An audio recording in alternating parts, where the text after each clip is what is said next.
Hello दोस्तों, आधार study में एक बार फिर आप सभी का हार्दिक स्वागत है। दोस्तों, रीट और सीटेट 2020 को लेकर अपन शिक्षा मनोविज्ञान का अध्ययन कर रहे थे। इसी क्रम में आज अपन पढ़ेंगे अल्बर्ट बांडुरा का सामाजिक अधिगम का सिद्धांत। दोस्तों, अल्बर्ट बांडुरा का सामाजिक अधिगम का सिद्धांत जो अन्य परंपरागत अधिगम के सिद्धांत थे उनसे थोड़ा अलग हटकर ये सिद्धांत है और इस वजह से यहाँ से एग्जाम में काफी अच्छे और स्तरीय क्वेश्चन पूछे जाते हैं। दोस्तों, आज के इस वीडियो में अपन अल्बर्ट बांडुरा का सामाजिक अधिगम का सिद्धांत इसकी डिटेल चर्चा करने वाले हैं और एग्जाम में कहां से क्वेश्चन पूछे जा सकते हैं, जो संभावित क्वेश्चन है उनके बारे में भी अपन चर्चा करेंगे। तो दोस्तों, स्टार्ट करते हैं आज का वीडियो अल्बर्ट बांडुरा का सामाजिक अधिगम का सिद्धांत। दोस्तों, सबसे पहली बात तो यह है कि सामाजिक अधिगम का जो सिद्धांत है ये अल्बर्ट बांडुरा के द्वारा दिया गया था। दूसरी बात यह है कि ये जो सामाजिक अधिगम का सिद्धांत है इसको अन्य कई नामों से भी जाना जाता है, जैसे इसको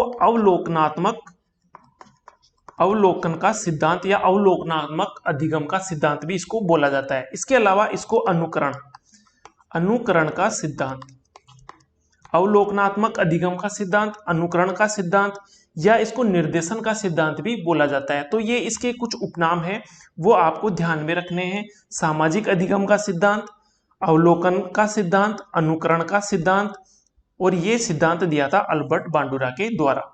अब ये अवलोकन और अनुकरण का सिद्धांत क्यों कहा जाता है इसके बारे में भी अपन डिटेल चर्चा करेंगे। दोस्तों, अल्बर्ट बांडुरा का जन्म 4 दिसंबर 1925 को कनाडा के अल्बर्टा शहर में हुआ था। जो इनके नाम से मिलता जुलता है, शहर का नाम है अल्बर्टा और ये 4 दिसंबर 1925 में इनका जन्म हुआ था। इन्होंने व्यवहार के अर्जन पर ध्यान केंद्रित किया। इनका मानना था कि व्यवहार का अर्जन दूसरों के व्यवहार के निरीक्षण से होता है। आप कोई भी व्यवहार करते हो वो आप किसी दूसरे व्यक्ति का निरीक्षण करके व्यवहार को पैदा करते हो, जन्म देते हो, व्यवहार दिखाते हो। ये इनका मानना था कि व्यवहार, जो भी व्यक्ति व्यवहार का प्रदर्शन करता है वो किसी दूसरे से देखकर अनुकरण करके सीखता है और इसी को ध्यान में रखकर इन्होंने अपने अधिगम के सिद्धांत दिए थे। 1986 में इन्होंने एक अपनी पुस्तक लिखी थी, social foundation of thought and action, सामाजिक संज्ञानात्मक सिद्धांत की रूपरेखा इसी पुस्तक में इन्होंने दी थी। तो आपको ध्यान में रखने योग्य बात यह है कि एक तो इनकी बुक का नाम आपको ध्यान में रखना है। इसके अलावा इन्होंने व्यवहार के अर्जन पर जो ध्यान केंद्रित किया है वो है दूसरों के व्यवहार से सीखना या अनुकरण के माध्यम से सीखना। एक बालक जो होता है वो भी अनुकरण के माध्यम से या दूसरों को निरीक्षण करके ही सीखता है। आगे इसके बारे में चर्चा करेंगे कि इन्होंने कैसे प्रयोग किए और अपने प्रयोग के आधार पर कैसे इस चीज को स्पष्ट इन्होंने किया है। प्रयोगात्मक विधि की प्रक्रिया में किसी एक चर में फेरबदल करके उसके प्रभाव को दूसरे चर पर देखा जा सकता है। जैसे मान लो आप कोई भी अपन प्रयोग करते हैं तो इनका मानना है कि आप एक चर में प्रयोग करोगे तो दूसरे चर पर उसका प्रभाव पड़ेगा। जैसे आप, एक चर होता है आश्रित चर और दूसरा होता है स्वतंत्र चर। तो स्वतंत्र चर में आप कोई भी परिवर्तन करोगे तो आश्रित चर जो होगा उसमें स्वतः ही कुछ ना कुछ फेरबदल परिवर्तन होता रहेगा। उदाहरण के तौर पर अपन कह सकते हैं कि एक कक्षा में एक अध्यापक है, वो एक स्वतंत्र चर है और जो उसके सामने विद्यार्थी बैठे हैं वो आश्रित चर है। अब अपन स्वतंत्र चर में कोई भी परिवर्तन करते हैं, जैसे मान लो अध्यापक क्लास में आता है और वो बोलता है कि आज 2 घंटे की क्लास होगी, तो जो आश्रित चर है उसका रिएक्शन कुछ अलग होगा और वही टीचर आकर ये बोलेगा कि आज कोई क्लास नहीं होगी, तो जो आश्रित चर है उसका रिएक्शन कुछ अलग होगा। अपन एक चर में कुछ फेरबदल करके उसके प्रभाव को दूसरे चर पर देख सकते हैं, ये इनका अल्बर्ट बांडुरा का मानना था। आगे बात करते हैं। अल्बर्ट बांडुरा के अनुसार वातावरण के फलस्वरूप व्यवहार विकसित होता है, परंतु व्यवहार वातावरण को भी जन्म देता है और इसी प्रत्येक को व्युत्क्रम दृढ़ता, जिसको इंग्लिश में रेसिप्रोकल डिटर्मिनेशन की संज्ञा इन्होंने दी है। तो ये पॉइंट काफी इंपॉर्टेंट है, आपके एग्जाम की दृष्टि से इसको ध्यान में रखना है कि वातावरण की वजह से व्यवहार का जन्म होता है और उस व्यवहार के जन्म होने से पुनः एक वातावरण का जन्म होता है और ये दोनों रेसिप्रोकल है, अर्थात एक के पैदा होने से दूसरा स्वतः ही उत्पन्न हो जाता है। इसको उदाहरण के माध्यम से समझाने के लिए जैसे अल्बर्ट बांडुरा ने जो प्रयोग किया था, जीवित जोकर पर इन्होंने प्रयोग किया था, वो क्या प्रयोग था उसके बारे में अपन चर्चा करेंगे। दोस्तों, अल्बर्ट बांडुरा ने क्या किया, जो केजी सिस्टम के बच्चे होते हैं, एलकेजी यूकेजी सिस्टम के जो बच्चे होते हैं, उन काफी सारे बच्चों को अल्बर्ट बांडुरा ने इकट्ठा किया, एक जगह उनको बैठाया और उनके सामने टीवी स्क्रीन पर एक वीडियो प्ले की।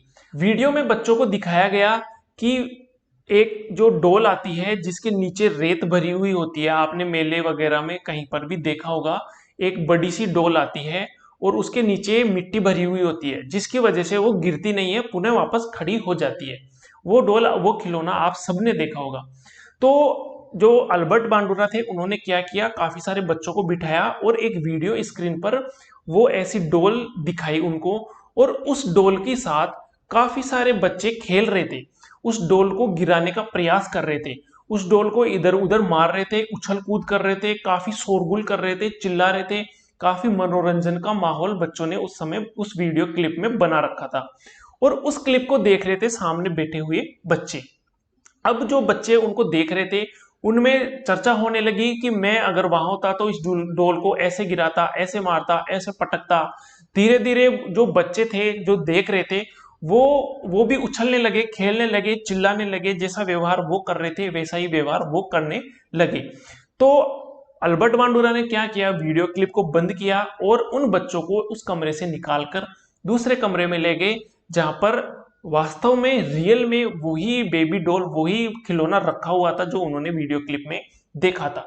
अब जैसे ही बच्चे उस डॉल को देखते हैं तो जो व्यवहार जो वीडियो क्लिप में हो रहा था वैसा ही व्यवहार बच्चे वहां पर दिखाने लगते हैं, अर्थात उन्होंने अनुकरण के माध्यम से सीखा, देखा और उसी को प्रदर्शित किया।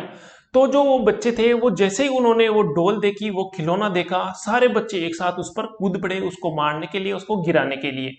और यहीं पर अल्बर्ट बांडुरा ने अपने ये प्रयोग से सिद्ध किया कि बच्चे, बालक जो होते हैं या व्यक्ति जो भी होते हैं, अनुकरण के माध्यम से सीखते हैं। जैसा व्यवहार वो देखते हैं उसी व्यवहार का वो अनुकरण करते हैं। इसी वजह से अध्यापक को बालकों के सामने एक आदर्श व्यवहार प्रस्तुत करना चाहिए ताकि बच्चे आदर्श व्यवहार सीख सके। इसी प्रयोग के माध्यम से जो टेलीविजन पर जो धारावाहिक वगैरह या मूवी वगैरह जो दिखाई जाती है उसका समाज पर इफेक्ट पड़ता है। जैसे कोई मूवी का हीरो है, उसको देखकर जो किशोर अवस्था के बालक है वो अपने आप को उसी रूप में उसका अनुकरण करने का व्यवहार करते हैं, उसी की जैसे स्टाइल लगाने का, उसी के जैसे कपड़े पहनने का, ऐसे अनुकरण का व्यवहार करते हैं। तो जो टेलीविजन पर अगर क्राइम के धारावाहिक ज्यादा दिखाए जाते हैं तो उनको देखकर व्यक्ति क्राइम भी सीख जाता है, ये प्रयोग किया गया था। और इसी के आधार पर व्यवहार जो होता है वो वातावरण को जन्म देता है और वातावरण जो होता है वो पुनः एक व्यवहार को जन्म देता है, और ये दोनों एक दूसरे के कारण और परिणाम होते हैं। आगे बात करते हैं। विद्वानों का विचार है कि बालक सामाजिक जीवन में अनुकरण द्वारा सीखता है। किसी प्रतिमान द्वारा किए गए विशिष्ट व्यवहार के अवलोकन से अर्जित नवीन प्रक्रियाओं को ग्रहण करना ही अनुकरण द्वारा सीखना है। अर्थात जो भी बालक है वो समाज में जो क्रियाएं हो रही है उनको देखकर भी अपने व्यवहार को ढालता है, उनको देखकर अपने व्यवहार को जन्म देता है, और जैसी उसको क्रियाएं देखने को मिलती है वो नवीन क्रियाओं का ग्रहण करता है और अनुकरण के द्वारा उनको सीखता है। इन्होंने अपने सिद्धांत में सामाजिक संज्ञानात्मक सिद्धांत, सोशल कोग्निटिव थ्योरी, ये नाम दिया है। तो आपको ये नाम भी ध्यान में रखना है, सामाजिक संज्ञानात्मक अधिगम का सिद्धांत। दोस्तों यहाँ पर आपको कंफ्यूज नहीं होना है, यहाँ पर जैसे आपके एग्जाम में क्वेश्चन आए संज्ञानात्मक अधिगम का सिद्धांत, केवल संज्ञानात्मक आए तो आंसर होगा जीन पियाजे, और अगर आए सामाजिक संज्ञानात्मक या सामाजिक अधिगम का सिद्धांत तो आंसर होगा अल्बर्ट बांडुरा, और अगर क्वेश्चन आए सामाजिक संस्कृति का सिद्धांत तो आंसर होगा लेव वाइगोत्स्की। तो ये तीनों चीज आपको ध्यान में रखनी है, ये मिलते जुलते नाम है, यहां से आपको कंफ्यूज नहीं होना है। केवल संज्ञानात्मक पूछे तो जीन पियाजे, सामाजिक संज्ञानात्मक पूछे तो अल्बर्ट बांडुरा, और सामाजिक सांस्कृतिक सिद्धांत पूछे तो लेव वाइगोत्स्की। ये चीज आपको यहां से ध्यान में रखनी है। इंग्लिश में ध्यान में रखना है सोशल कोग्निटिव थ्योरी, इन्होंने अपने सिद्धांत का ये नाम दिया था। इन्हें संज्ञानात्मक आंदोलन का प्रवर्तक भी माना जाता है, ये काफी इंपॉर्टेंट लाइन है और ये भी आपको एग्जाम में ध्यान में रखनी है, यहां से क्वेश्चन पूछा जा सकता है। संज्ञानात्मक आंदोलन का प्रवर्तक, संज्ञानात्मक शब्द देखते ही जो स्टूडेंट है वो आंसर करते हैं जीन पियाजे, जबकि यहां पर ध्यान में रखने योग्य बात है संज्ञानात्मक आंदोलन का प्रवर्तक अल्बर्ट बांडुरा थे। संज्ञानात्मक शब्द देखते ही ज्यादातर स्टूडेंट जीन पियाजे की तरफ ध्यान जाता है, जो आपको ऑप्शन में जरूर मिलेगा जीन पियाजे, जबकि ये ध्यान में रखना है आंदोलन का प्रवर्तक जो थे वो अल्बर्ट बांडुरा थे, और संज्ञानात्मक अधिगम का जो सिद्धांत दिया था वो जीन पियाजे ने दिया था। ये बात आपको क्लियर हो गई होगी। बांडुरा ने बोबोडोल स्टडीज या जीवित जोकर नामक प्रयोग किए। ये प्रयोग अभी मैंने आपको बताया कि उन्होंने कैसे एक खिलौने के माध्यम से बच्चों का जो अनुकरण का व्यवहार है उसको सिद्ध किया था।